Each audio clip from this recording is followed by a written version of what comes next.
Bonjour à tous.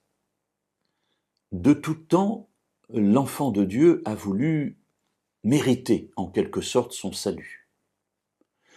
Ce que Dieu dit est trop simple.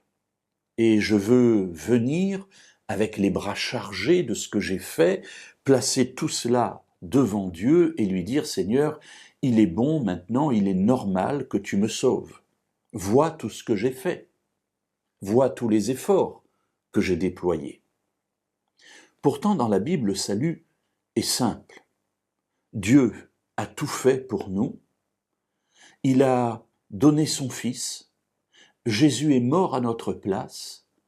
Il est ressuscité. Il intercède maintenant pour nous. Ce que Dieu nous demande, c'est simplement d'y croire, de nous approcher de lui et de recevoir ce cadeau.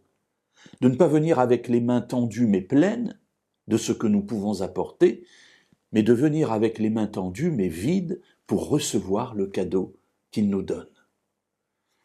Toute la Bible en parle, et je voudrais aujourd'hui attirer votre attention sur un passage de l'Évangile selon Jean, une parole de Jésus, au chapitre 3 et au verset 36, où il est dit « Celui qui croit au Fils a la vie éternelle, celui qui ne se confie pas au Fils ne verra pas la vie, mais la colère de Dieu demeure sur lui. » Donc, première partie de la phrase, celui qui croit au Fils a la vie éternelle. Remarquez qu'il n'est pas dit « il aura », mais il l'a. Dès que je crois au Fils, c'est-à-dire dès que je crois que Jésus est mort à ma place et qu'il vit maintenant, qu'il veut vivre en moi, je suis sauvé, dès à présent.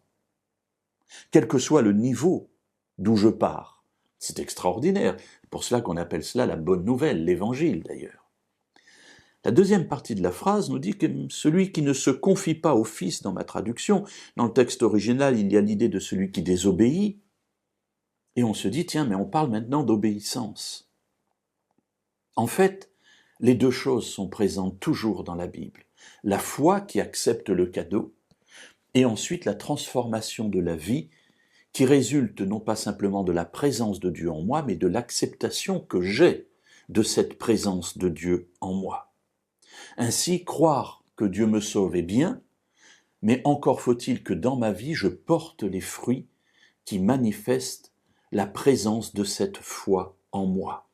D'où, je pense, en tout cas c'est de cette manière que je comprends cette parole de Jésus, croire au Fils m'apporte la vie, c'est une certitude, mais en revanche, si je n'accepte pas cette vie en moi qui va transformer mon existence, alors je démontre par là même que je n'ai pas véritablement accepté Dieu dans ma vie. Et Jésus termine avec cette phrase en disant que la colère de Dieu demeure sur moi, puisque je suis toujours porteur finalement de ce péché qui m'éloigne de Dieu. Alors, ouvrons nos bras, acceptons le cadeau et laissons-le transformer notre vie pour qu'elle soit de plus en plus à l'image de ce que Dieu veut que nous soyons, c'est-à-dire de vrais enfants, vivants pour lui.